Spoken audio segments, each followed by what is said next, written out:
My phone rang, and again, it was my mother.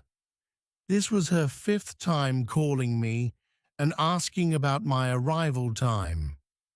I was returning home by train. It was 6 o'clock in the evening, and my train would reach the station at 8 o'clock. My office had given a 1-month holiday, and I was returning to my hometown to my mother. But this time, my mother was so excited about my arrival. I found this really strange, but I thought that she might have missed me a lot. At 8 o'clock, I finally departed from the station and went straight to my home. The door opened, and behind it was my lovely mother. "Oh, my dear son, finally you are back home," she said, with tears in her eyes. I hugged her when I saw her emotional face. We went to the living room, and there I sat on the sofa. I was tired from my long journey. "Mum, please bring me a glass of water," I said. But she didn't bring it and sat beside me. At that time, she gave me a weird smile. "Your water is coming," she said, still smiling. Then, a beautiful young lady of around 22 years entered the room. She brought the glass of water and gave it to me. She was quite nervous and shy. I could feel that she was uncomfortable. I took the glass and said, "Thank you," to her. My mother's eyes shone when she saw her. Then she said, "So, Peter, meet Lucy. Meet Lucy, our new house helper." "Oh, okay. Welcome, Lucy," I said to her, smiling.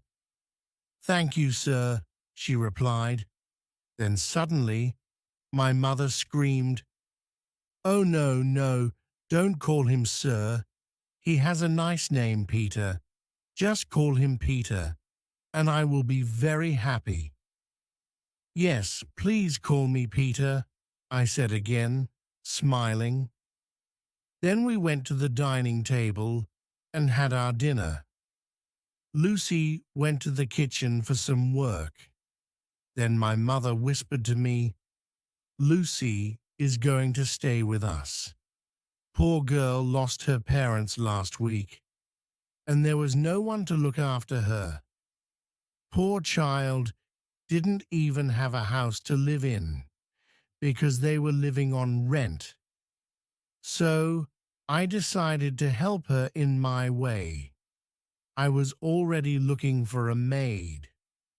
Oh, my dear mother, you did the best. But you know her well, right? You know the youngsters nowadays, and having a complete stranger in our house. I know she is not a stranger. I know her family well," said my mother. After our conversation ended, I went to bed. The next morning, I got dressed and went to the breakfast table. Lucy and my mum had prepared my favorite breakfast. My mother sat down with me, but Lucy was standing, and she had a shy face. "Come, Lucy, let's have breakfast together," said my mother. "Yes, join us, Lucy," I added. She sat down beside me. Then I looked at her closely for the first time. She had blue eyes, just like mine. I really felt a bond with her. I was thinking about going to the market to buy some clothes for Lucy, but you know, Peter, I am really tired today. Can you go with Lucy?" said my mother. "Yes, I can go with Lucy," I said hesitantly. "Oh, lovely. You both can spend time with each other," replied my mother very happily. I didn't understand why my mother wanted me to spend time with Lucy. I suspected her intention. Then we headed to the market. Lucy bought some dresses, and even I helped her select the dresses. I noticed that we have a lot of similarities. Later, we went to a coffee shop. We talked a lot. She told me about her life, and I told her about my life. I felt really happy talking to her. At around 6 p.m., we reached back to our house. I thought my mother would be angry with us, but instead, she was so happy that we spent time together. She even suggested that I should take Lucy to the park tomorrow. I was surprised. There was something in my mother's head. Before having our dinner, I talked to my mother. "Mum, can you please explain to me what do you want? I have noticed that you are acting weird these days. Why do you want me to spend time with Lucy? What is going on in your mind?" I asked. "I know, Peter, what you are thinking, but believe me, I really love Lucy, and I don't want to treat her like a maid. I just want her to feel like she is a part of our family," replied my mother. I didn't say anything after this. My mother clearly wanted to make Lucy a part of our family, and that was possible if she became my wife. Lucy prepared my favorite cake to thank me. After having it, we went to the terrace. We had a really special time together. We laughed and talked. Then for a moment, my eyes looked straight into her eyes. There was silence. She looked beautiful in the moonlight. I held her hand. Then she smiled at me. What a beautiful night it was. I went to bed, but I couldn't sleep. I was just thinking of Lucy. I felt a special bond with her from the very first day, and now I knew that I was in love with Lucy. I needed to tell this to my mum and Lucy. My mother would be very happy because she wanted this. I decided that I would propose to Lucy tomorrow night. Early the next morning, I went to buy a ring for Lucy. I made some arrangements in the backyard. I decorated it with lights and flowers. She was so happy to see the arrangements I made for her. Then I bent down on my knees, took out the ring, and proposed to her. She was very happy and had tears in her eyes. Then she screamed, "Yes, yes, yes." Hearing her voice, my mother came into the yard. She saw the ring in my hand and Lucy in front of her.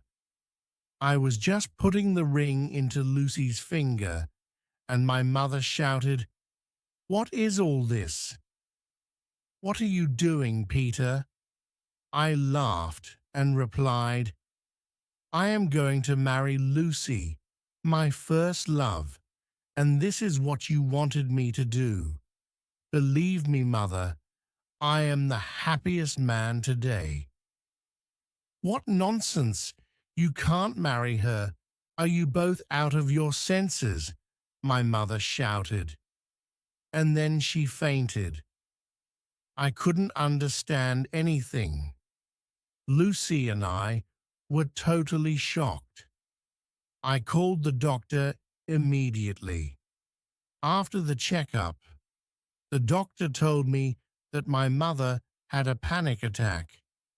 He suggested to me that I should not give her any kind of stress.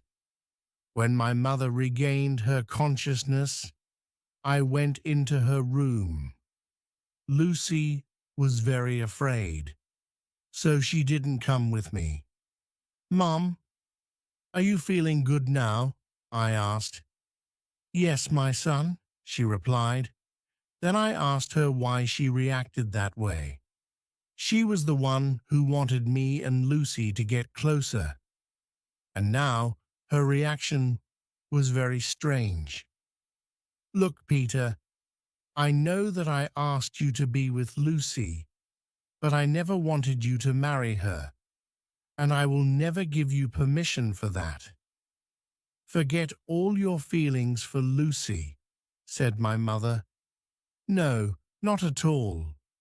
I love Lucy with all my heart. She is my first love, and she too loves me, and you also liked her so much. Then why are you against it?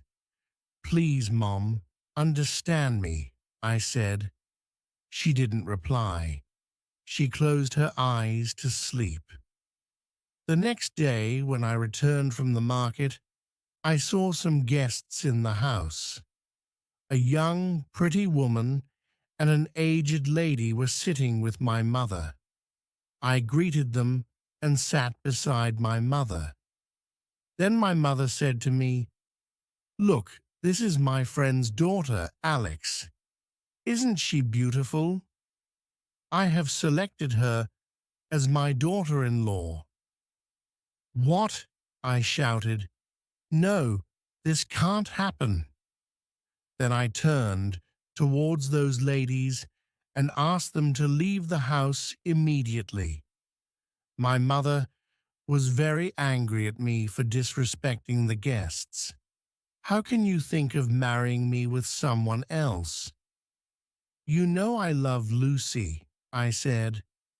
But I've already told you that you can't love Lucy, replied my mother. But why? Please give me a reason. Can't you see the pain in my eyes? I said. I cannot give you a reason now. It's not possible. My mother replied. You have to give me a reason, or I will take Lucy and get married without you, I said angrily. My mother started to cry. Then she said, Peter, my son, I love you so much. I cannot lose you. I don't want you to hate me. If you want to know the reason, then wait for my death. I was so angry at that time that I said something very terrible. Then die, Mom. I still regret saying that to my mother. After that day, I stopped talking to my mother. She was getting weaker day by day. She was always sick. Months passed by, and my mom married Lucy to someone else. I tried to stop the wedding, but after seeing the condition of my mother, Lucy just wanted to leave the house, so she got married. My mother used to cry every day. The doctor said that she had few days left. One day, I was returning home. I saw a few people outside my house. I was afraid. One man came forward and told me that my mother was dead. I rushed inside the house to see my mother. I felt as if I lost everything. It was the worst day of my life. One day after my mother's death, I went into her room. I found a letter. It was written by my mother. I started to read it. Peter, I know you hate me, but I couldn't tell you the truth because if you knew the truth, you would hate me more. I didn't hate Lucy. In fact, I loved her. She was like my daughter, and I wanted you to treat her like a sister, not a lover. But it's time for you to know the truth. But I request you not to hate me after reading this letter. I was against your marriage with Lucy because she is your real sister. You have a blood relation with her. I had adopted you from a very poor family. I am not your real mother, but believe me, I have loved you like my own baby. When Lucy's parents died, I decided to take Lucy with us, but it was a wrong decision. Whatever happened is my fault. I am sorry, my son. Please forgive your mother. Don't hate me, because I will continue to love you even if I die. When I read this letter, I couldn't believe it. What's my mother's mistake? I couldn't. Now I have no mother, no sister, and no lover. What should I do? Can anyone tell me?